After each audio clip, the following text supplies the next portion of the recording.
Hello, welcome to the Studio Talks. My name's James Swift. I'm Josh McNorton, and our guest today is... Hi, my name's Liam, previously of the band Springbok, two-piece, sludgy, heavy band hailing from the northwest.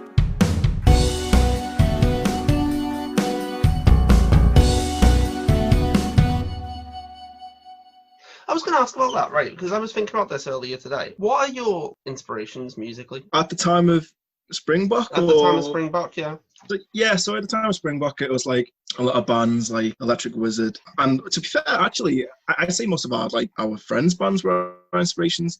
And people that we gig with, like Halflings Leaf, Boss Colloid, stuff like that. A lot of like stuff which was influenced heavily by Black Sabbath and then like made heavier, I guess. It's got a more like heavier and doomier approach. But yeah. It was very... There wasn't many other things at the time that was like Springbok at the studio. Yeah, it's funny actually because I remember like gigs at the studio. A lot of them were like alternative or acoustic bands, like alternative rock bands, and then we'd come on and we'd be playing like really heavy, doomy metal in front of like people's parents and stuff. It was just like totally whack. But yeah, it's quite funny. But yeah, I mean, we apart from the those obvious influences, we were also influenced by like prog bands as well, like Dream Theater and Gentle Giant, Focus, early Genesis. Well, that was me personally. I loved all that sort of like odd rhythm, odd time signatures and stuff like. Really? How did you get involved in the studio? Yeah, so I can't remember what year it was, but I remember someone telling me about an opening event for a place in Witness. I didn't know too much about it, didn't know what to expect. So I went down with Tom and our friend Jake, who was playing bass with us at the time. And we go in and it's big, like massive space. There's you know, a lot good sized rehearsal rooms, and it was all pretty sweet. And the whole day was just going around and meeting the team. Steve Cole, who was doing recording there, Amy, who was there at the time. I don't know, did you meet Amy? You would have done? Yeah, I remember. Yeah, we had like a couple of meetings together, me and Amy. We did the artwork and some stuff. Yeah. She was boss Amy. Yeah, she was nice. Yeah, just meeting all the original team, Stuart as well. And it was just, playing some instruments, making some noise, and then people just going around, just having a chat, and it was sweet, man. Yeah. It's a different era of community now, but like at the time it was like you had how many different young people all just kind of sharing like the love for music and stuff like that. The OGs. Yeah, exactly. So with that in mind, how did AA affect your music? Very heavily, actually. Mainly because of the people who ran it and who were, the spearheads of that. So likes of Steve Cole, he got me into music technology and like recording and stuff more heavily. And then he also introduced me to like a world of like experimental music, and the band that he was in, APAP.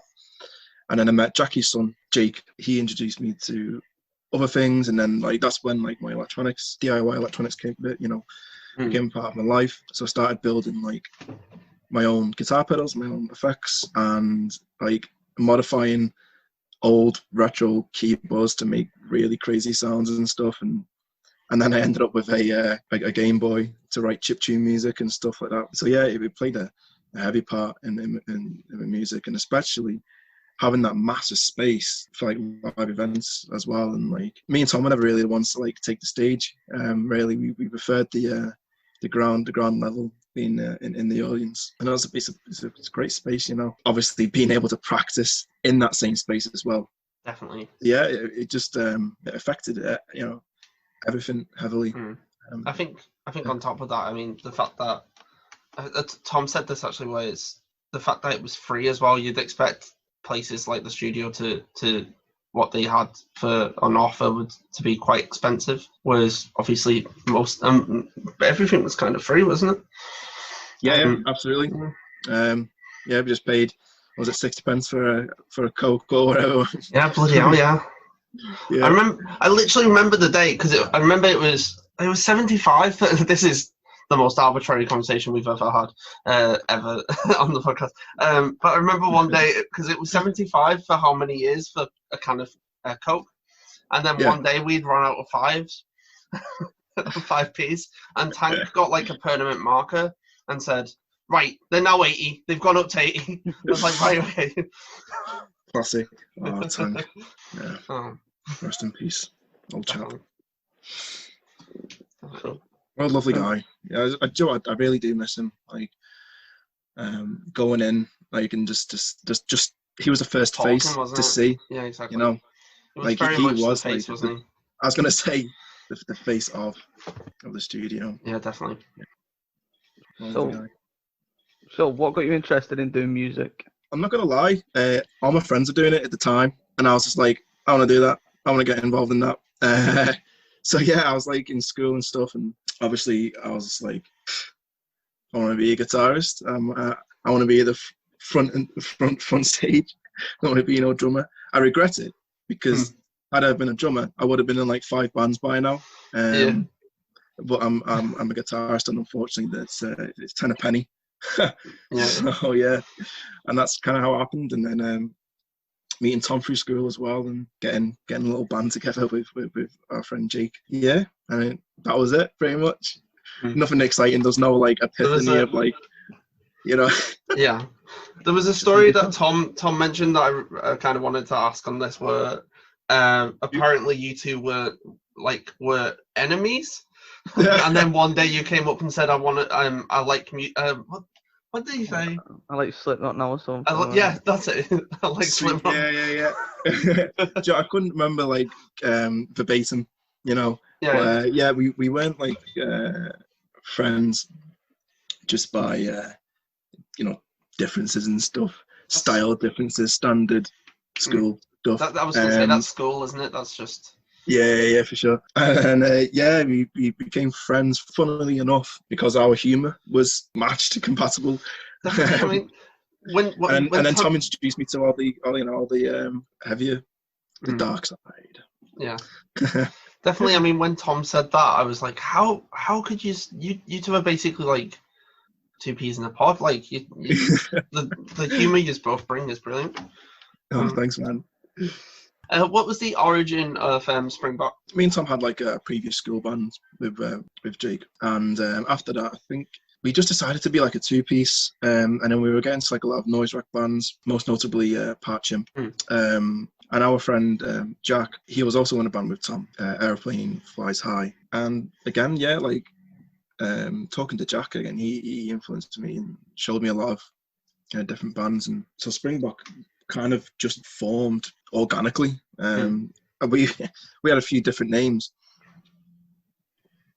Before Springbok, it was Black Impala, referencing a black Chevy Impala, and from a TV show. I don't know what it was. Tom said it. I think it was Supernatural. I don't know. I don't watch it. Right, okay. And then there was another band which had a similar name. And then we were like, what else could we be? And I think Rowan, who's also in Airplane Flies, like Jack's wife. No, actually, she just it might have been both of them. They just said Springbok, and we were just like, that's kind of like satirical and funny. So we just stuck with Springbok.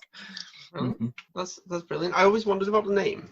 Yeah, I know what you mean, man. Like I was in a band last year, briefly playing bass for a band called Sawbones, and I remember just being like, why Sawbones? Matt the guitarist was like, sounds cool, doesn't it? And I was just like, okay, sweet. I hate it when it's like that. I hate when I just sounded. Yeah, I like a bit more meaning. You know? Yeah. So anyway, what got you interested in working with electronic? So, like I said before, it was mainly the guys at the studio again. Jake and Steve and Amy as well.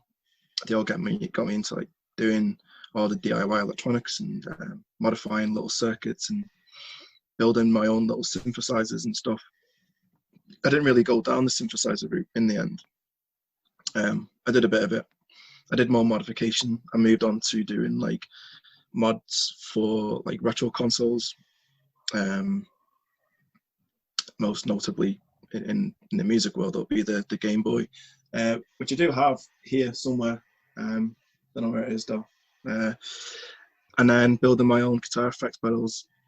And apart from like the joy of like doing something which was that I took ownership of, it was cheaper as well. Like you'd be surprised. Like building a fuzz pedal is like you could do it for like nothing. It's crazy. So yeah, and now I'm my actual job, like I'm an engineer now, but I'm not for any like audio electronics. It's I fix defibrillators and other resuscitation equipment. Nice. Funnily enough, we're all well, the majority of us are musicians as well, which is kind of funny. And Jack from Airflying Flies High, he's my boss.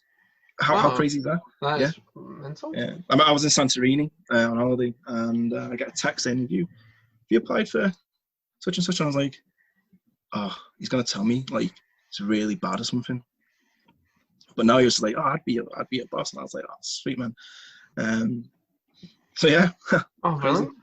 Is it a common thing to like how what you do with the Game Boy when you say about chiptune? Is that like a common thing to make it into a Game Boy? I've not seen a lot of chiptune artists, if I'm honest. I only really have, or at the time, I only really had like a couple of favourites myself. But it's fairly easy to do, but I just don't think a lot of people delve into it as much, mainly because the actual program itself, it's not the most impressive, as you can imagine. It literally works like you have I'm maybe getting this wrong way around.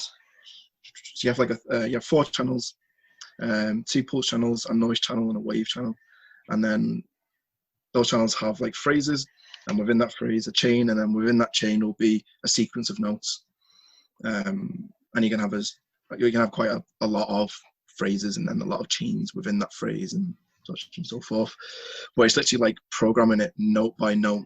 The fun of it is mainly like manipulating that sound with the actual the ability of what the Game Boy could do. Really very, very limiting, but people, there's good artists out there who have like used 2 Game Boys at the same time. They've used MIDI, synced stuff up, and done loads of crazy stuff.